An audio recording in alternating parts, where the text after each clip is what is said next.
Have you ever felt that other people's opinions have more power over you than they should?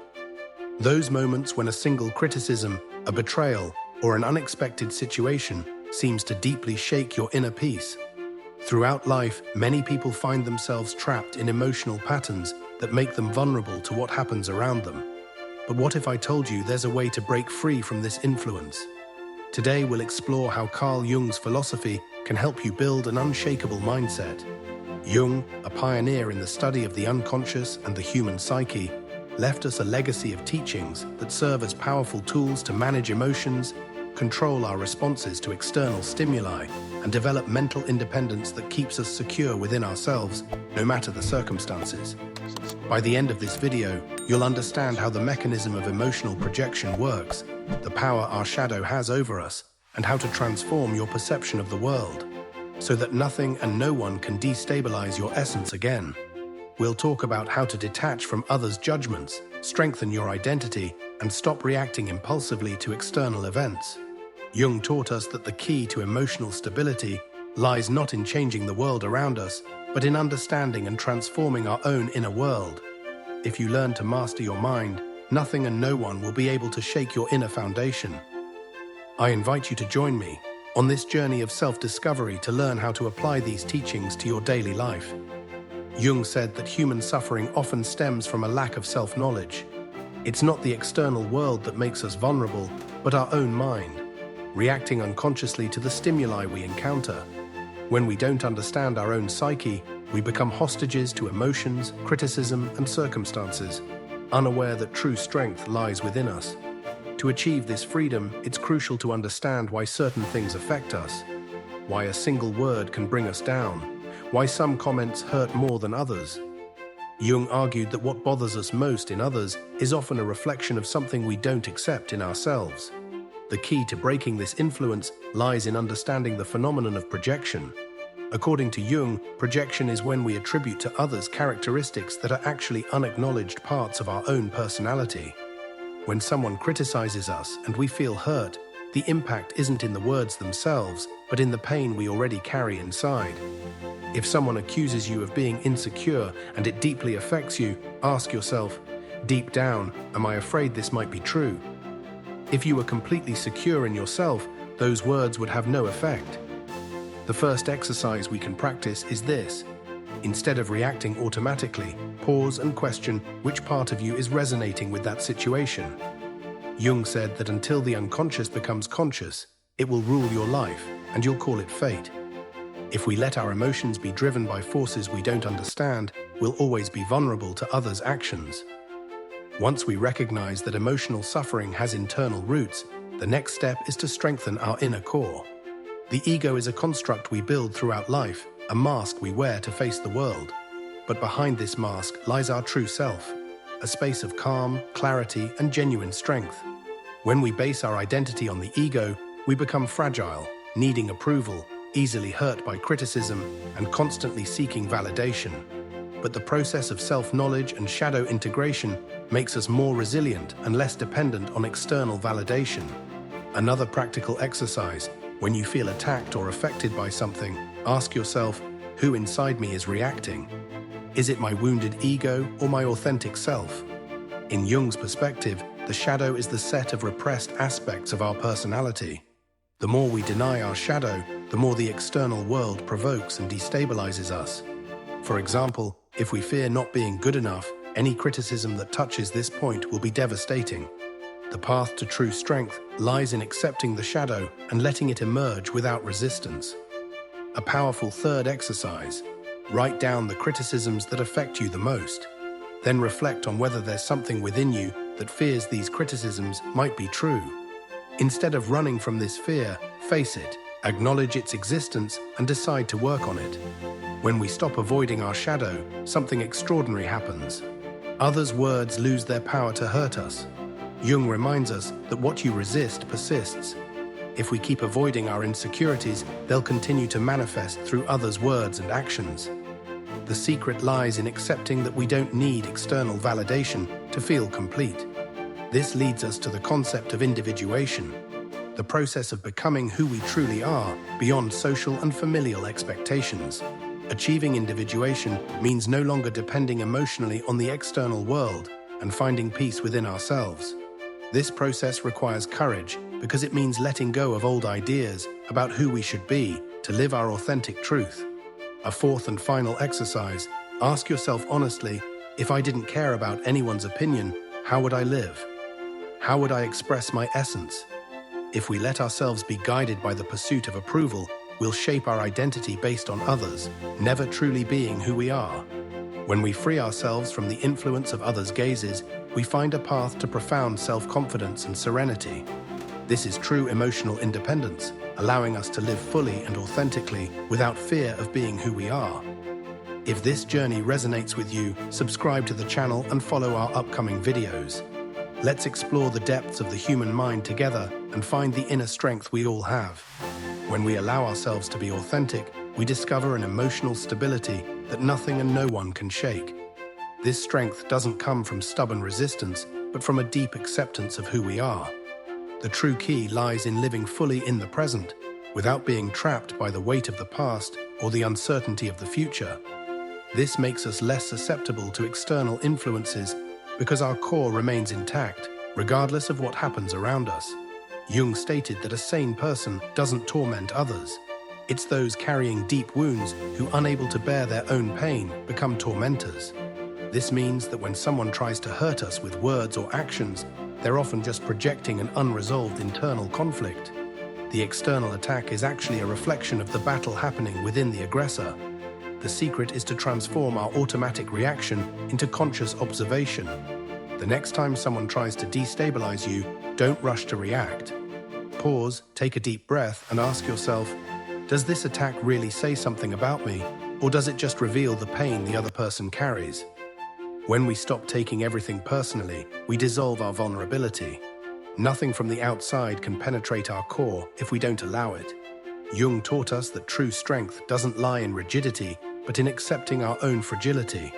Recognizing our emotions, fears, and insecurities is the first step to preventing others' actions from affecting us deeply. In Jung's view, human suffering doesn't arise from events themselves, but from the stories we tell ourselves about them.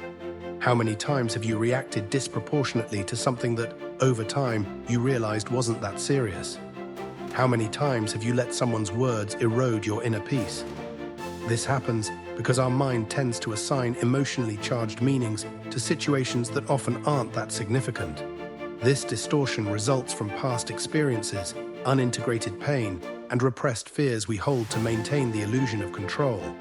Jung said, "What you deny submits you. What you accept transforms you." If you keep rejecting your vulnerabilities, the world will keep reflecting them in the form of situations and people that bring to the surface what you'd rather hide. The path to liberation begins with acceptance. No one can hurt you unless you give them that power. Imagine someone saying, "You're worthless." Why should those words affect you? If you're deeply secure in your worth, that statement becomes empty, weightless. But if deep down there's a shadow that doubts your importance, the criticism will touch that wound and trigger an emotional reaction. From childhood, we learn to seek external validation, as if our existence's worth depends on others' gazes and opinions. Jung reminds us that the collective unconscious subtly shapes our beliefs, creating a constant need for approval. But no one can define your worth except you. When this truth resonates within you, you become emotionally unshakable. You must cultivate the power of neutrality. When someone says something that hurts us, it's often because a part of us fears it might be true. The pain arises from the meeting of the spoken word and the existing wound. But what if you started seeing those words as mere opinions, not absolute truths?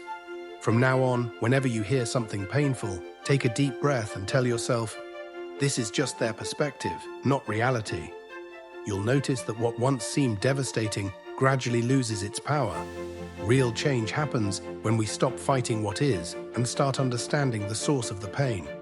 People react based on their own internal dilemmas. If someone offends you, it says more about their unresolved pain than about who you really are. Think of someone you deeply admire. Would they react the same way to the criticisms you receive? Probably not, because their self-confidence doesn't depend on external validation.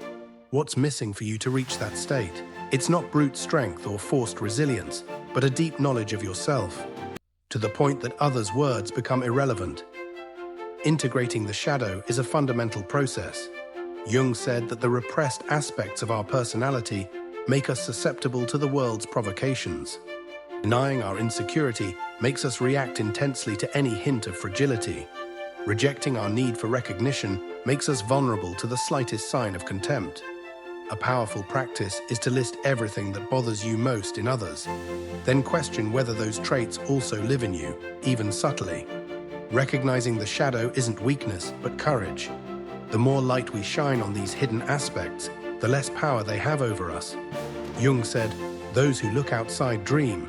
Those who look inside awaken." If you truly want genuine emotional independence, you must stop seeking answers outside and start exploring what lives within you. Ask yourself, why does my peace depend so much on others' opinions? What void am I trying to fill by seeking acceptance? The answer may not be comfortable, but it's liberating. When we discover that the center of our security lies within us, we stop being puppets of circumstances. Another essential step for emotional independence is detachment. Jung taught us that living tied to expectations is a constant source of pain. If you expect everyone to treat you with consideration, never criticize you, or always recognize your worth, you'll always be at the mercy of suffering. Freedom begins when we accept that the world doesn't follow our script, yet we remain firm in who we are. When a negative emotion invades you, pause and ask, am I reacting because I expected this to be different? This simple question can disarm automatic reactions and make us reflect on how much our expectations shape our emotions. Most of the time, pain doesn't come from what happened, but from the gap between what we expected and the reality that presented itself. When you abandon the need for the world to behave as you wish, you begin to live with genuine, lasting peace. Another essential concept is emotional reactivity. Jung taught us that emotions are pure energy, and it's up to us to decide whether that energy controls us or we use it to our advantage. When someone insults us and we react with anger, we're giving our power to that person, as if we're letting them control our feelings. But if instead we remain calm and don't give in to the impulse to react, we win the battle without even entering it. A simple but powerful practice. The next time someone tries to provoke you, hold back your immediate response. Before speaking or acting, observe the situation for a moment and ask yourself, do I really want to spend my energy on this? You'll realize that most situations don't deserve your emotional investment. This conscious choice reveals a deep level of self-control, and every time you choose not to react, you strengthen your autonomy over your emotions. Jung said that true self-mastery is the key to freedom. Those who govern their mind can govern their life. This is the essence of being unshakable in the face of daily adversities. We can understand that others' words, opinions, and actions only affect us to the extent we allow. But an important question arises. How do we turn this knowledge into daily practice? Jung reminds us that theoretical knowledge alone isn't enough. It must be experienced to truly become part of our inner transformation. Imagine a situation where someone directly insults you. The first impulse is to feel hurt, angry, or frustrated. But if you're attentive to what we've discussed, you'll understand that the other person's reaction reflects their own internal conflicts. The real question isn't what was said, but what it triggers in you. Practice the unconscious pause. When someone says something painful, avoid an immediate reaction and ask yourself, am I reacting to what was said or to what it echoes within me? This simple act of questioning breaks the automatic cycle and puts you in a state of greater clarity. Jung said that how we react in moments of crisis reveals how much we control our emotions. If the reaction is impulsive and intense, it means there's still work to do. If we manage to stay serene, it's a sign we're on the right path. One of the most effective ways to become emotionally stable is to reinterpret events. Instead of seeing criticism as an attack, view it as an opportunity for self-discovery. If someone says you're insecure, instead of getting offended, ask, is there any truth to this? Is there something I can improve? This stance doesn't mean blindly accepting everything said, but being willing to learn and grow without being shaken. Jung said that our perception of the external world is a mirror of our inner world. When we live in fear of others' judgment, it's because there are still parts of ourselves we haven't fully accepted. The more we deny certain aspects of our personality, the more intensely we react when someone touches them. A valuable practice: write down everything that bothers you when others mention it. Reflect on why those words have such an impact on you. By recognizing the hidden wounds that still exist, you begin to reframe the power of external words. A crucial element for strengthening emotional stability is cultivating a solid self-image. When we know who we are and are clear about our values, others' words lose their power.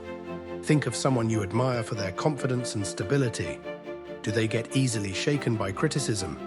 Probably not, because they have a deep sense of identity and don't let others' comments define their worth. Practical exercise: define in a clear sentence who you are and what you stand for. Repeat this affirmation whenever a criticism threatens to shake your core. This helps reinforce your inner identity and keeps you centered. Jung spoke about how attachment to expectations causes suffering. If you rigidly identify with a role, like a professional, artist, or parent, any criticism of that role becomes devastating. But if you identify with something deeper, like a human being in constant evolution, external attacks find no fertile ground to take root. Another essential aspect of emotional resilience is paying attention to your inner dialogue. Often, after a criticism, our mind starts repeating destructive thoughts like, "Maybe I really am not good enough." This repetition creates deep roots of insecurity. Develop the habit of questioning these thoughts. Is this absolutely true, or is it just a distorted interpretation? By challenging your negative beliefs, you weaken their power over you. Jung said that what we think repeatedly becomes our reality, and changing mental patterns is the key to transforming our experience. A big mistake is basing your worth on external validation. If you live swinging between praise and criticism, you'll always be on an emotional roller coaster. What others think of you doesn't define who you are. Jung reminds us that true power lies in detachment. Whenever someone praises or criticizes you, take a deep breath and say mentally, "This doesn't define me. I know who I am." This practice creates an inner space of freedom where external opinions have no permission to govern your emotional stability. There's also the harmful habit of wanting to change others' opinions of us. When someone judges us negatively, we feel an almost visceral need to prove them wrong.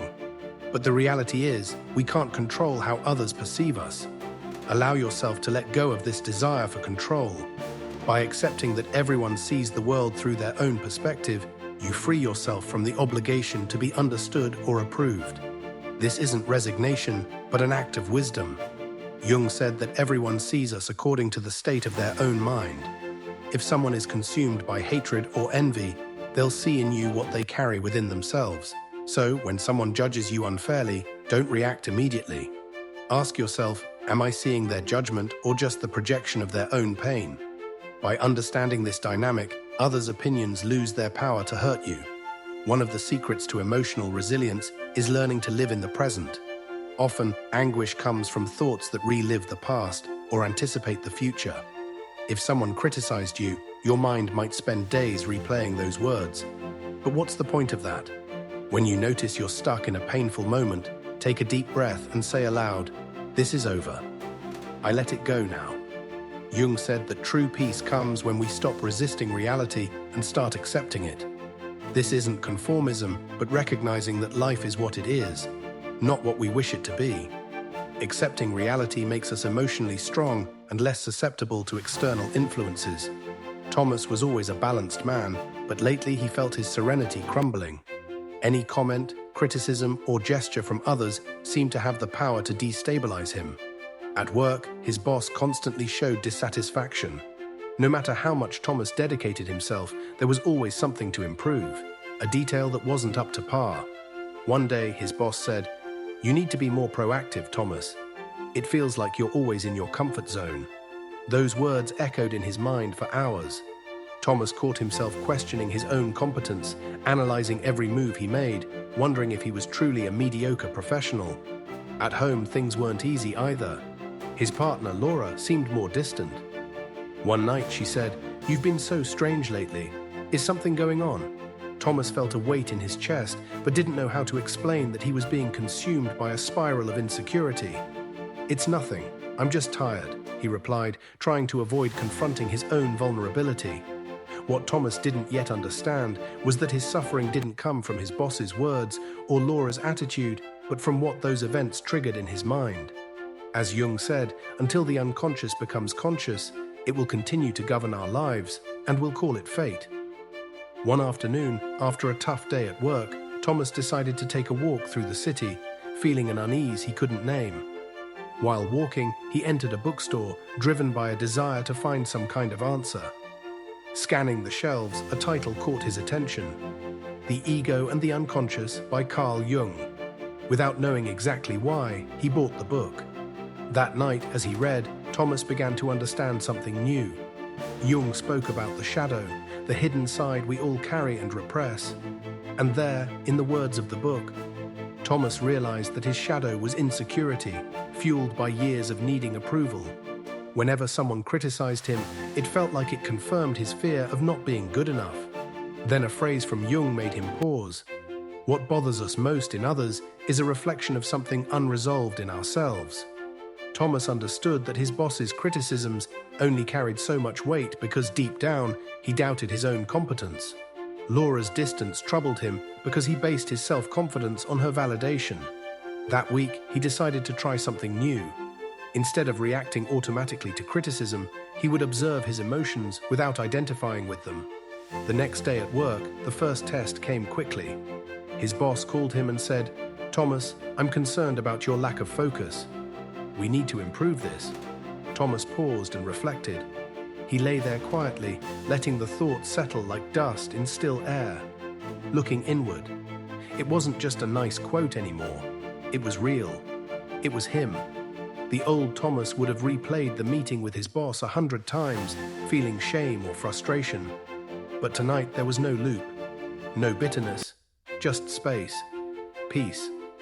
In the quiet, a subtle realization unfolded.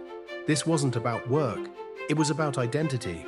He wasn't trying to win anyone's approval anymore, he was trying to meet himself. The next morning, something felt different. The sunlight through the kitchen window seemed warmer. The coffee tasted richer. Even Laura's smile landed deeper in his chest. Awareness had colored everything with meaning. He noticed small things he hadn't before. How often he braced for judgment, how his body tightened when he feared disapproval. But now he observed it all with curiosity, not criticism. That was the power of Jung's wisdom. Not to fix the outer world, but to illuminate the hidden world within. At work, he began showing up differently, not louder, not pushier, but more grounded. He asked better questions, listened more closely. People noticed, even if they couldn't name it. They felt it. His energy had changed. One afternoon, his boss pulled him aside again. "Whatever you're doing, it's working. Keep it up." Thomas nodded, not from pride, but from presence. He had stopped performing. He had started being. That night, as Laura curled up beside him, she whispered, "You really are different."